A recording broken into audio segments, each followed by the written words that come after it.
Bom dia, tudo bem? Hoje eu vou falar sobre o triste relato da minha esposa quando esteve internada pela última vez no CTI de um hospital lá da Tijuca. Algo surreal. Uma pessoa no estado de saúde que ela se encontrava e se encontra até hoje, sem movimento, sem poder falar, respirando com auxílio de respirador mecânico, se alimentando por sonda gástrica, enfim. Ela consegue se comunicar através de um programa de computador, onde as letras do teclado são projetadas no monitor do notebook, na tela do notebook, e com os olhos ela consegue montar as palavras, escrever as frases e se comunicar. A pessoa lendo ou através de uma caixinha de som, a voz mecânica falando aquilo que ela escreveu. E semanalmente ela recebe a visita de uma psicóloga. E nos relatos dela, ela disse que caso tivesse uma nova intercorrência, para não levar para esse hospital. Pediu pelo amor de Deus, porque quando ela estava internada e a cabine dela ficava em frente da base onde ficavam as enfermeiras e técnicos de enfermagem, ela escutou num diálogo entre eles o seguinte: quem morrerá aqui no CTI essa noite? Então, eles foram extremamente infelizes ao fazerem esse comentário. Mesmo que eu tenha noção de que muitas pessoas que acabam indo para o CTI vêm a óbito, isso não poderia ser dito num ambiente onde há vários pacientes, alguns dos quais em estágio terminal e outros na esperança de se recuperarem e retornarem aos seus lares.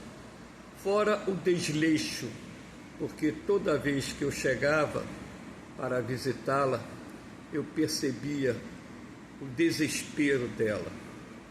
Então, como lá não podia utilizar o notebook, como era feita a comunicação? Eu fazia as perguntas e ela piscava o olho. Uma piscada era sim e duas piscadas era não.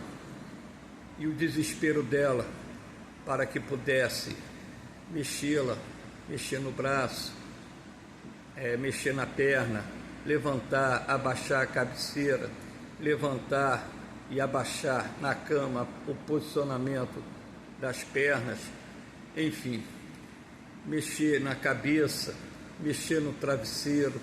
Então, eu ia fazendo pergunta a pergunta e ia buscando, uma posição que pudesse lhe dar maior conforto mediante ao seu sofrimento.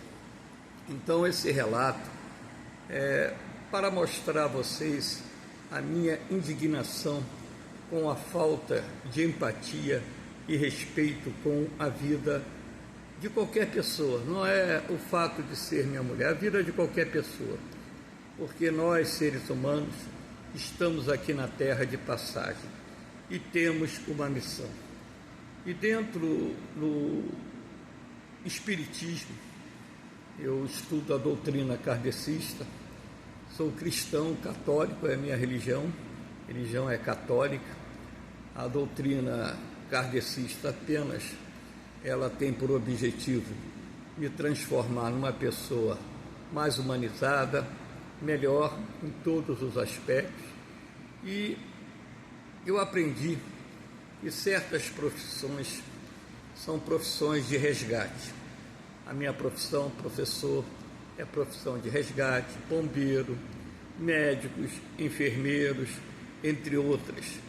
Então, se você trabalha numa profissão que lida com o público diretamente, como é o meu caso, uma vez que eu trabalho de segunda a sexta, dou 57 tempos de aulas por semana, e as pessoas que trabalham em hospitais, elas lidam com o público, lidam com seres humanos, muitos dos quais acidentados, outros doentes. Existem entre os doentes aqueles que se encontram em fase terminal da vida, e o mínimo que se pede é empatia e respeito à vida humana.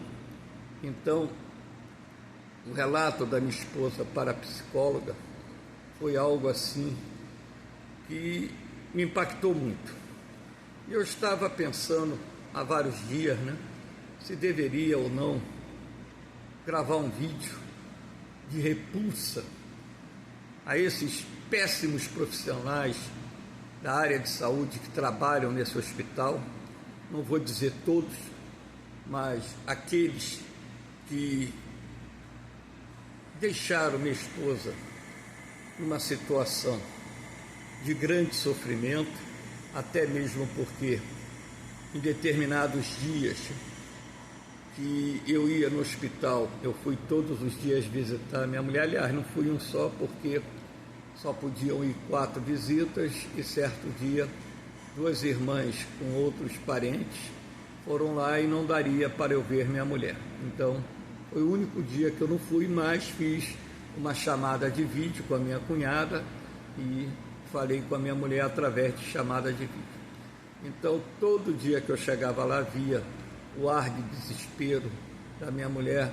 Imaginem vocês uma pessoa que não consegue falar, tentando se comunicar, tentando pedir algo, e, infelizmente, dependendo da hora da visita, muitas vezes, para resolver coisas simples, que era mexer, ajeitar ela na cama, procurar um posicionamento, um ponto de conforto, até mesmo porque a esclerose lateral amiotrófica, ao destruir os neurônios, e é uma doença, portanto, neurodegenerativa, ela acaba enfraquecendo os músculos, e isso gera muita dor na pessoa enferma.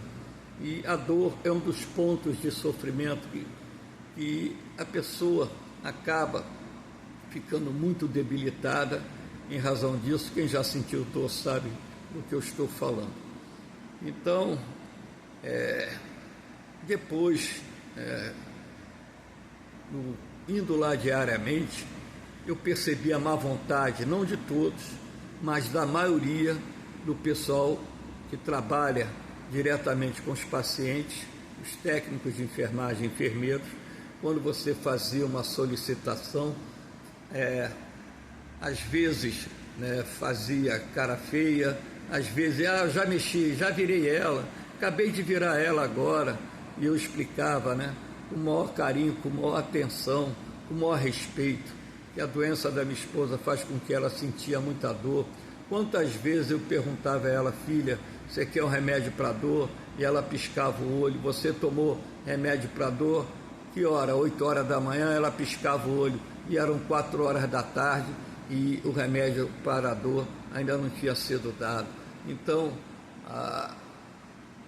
e também ocorreram algumas vezes de chamar lá técnico de enfermagem ou enfermeiro para mostrar: está sem água aqui, está sem alimentação, esqueceram de botar, já vou providenciar. Um desleixo, uma falta de respeito sem precedentes, quer dizer, um tratamento relativamente desumano. A única coisa que eu vou aqui elogiar: os médicos foram muito atenciosos, todos os médicos plantonistas foram muito atenciosos, conversando sempre respeitosamente, explicando, procurando nos dar um conforto, fora os médicos do CTI desse hospital, que eu prefiro não mencionar o nome, e a maioria, aliás, a minoria dos enfermeiros, porque a maioria dos enfermeiros e técnicos de enfermagem, infelizmente, não tinham empatia e nem respeito com os pacientes. Totalmente diferente da outra internação que ela teve num outro hospital, esse eu posso falar, que é o Hospital das Clínicas lá de Jacarepaguá. Lá sim tem uma CTI humanizada, até mesmo porque no Hospital das Clínicas de Jacarepaguá podia acompanhante. Então a visita era de 4 horas, de 2 às 6, e ainda tinha uma outra visita à noite de 8 às 9. Nesse outro hospital a visita era de 2 às 3, e às vezes os médicos só iam falar com a gente por volta de 4 horas da tarde. Claro que enquanto eles não conversassem com a gente, havia permissão para a nossa permanência no CTI. Por isso que eu falei que às vezes 4 horas da tarde ela ainda não tinha sido medicada, ela estava sem alimentação, sem água, e ao conversar com o médico, rapidamente tudo isso era providenciado. Então, moçada, essa é a minha indignação, né? Minha mulher está no final da vida, sofrendo muito, e não há luz no fim do túnel, somente o milagre de Deus para salvar a vida dela. E eu permaneço orando, pedindo a Deus para que conceda-lhe a cura, para que no mínimo ela possa ver suas netas crescerem. No mais, um bom dia aí, desculpe pelo desabafo.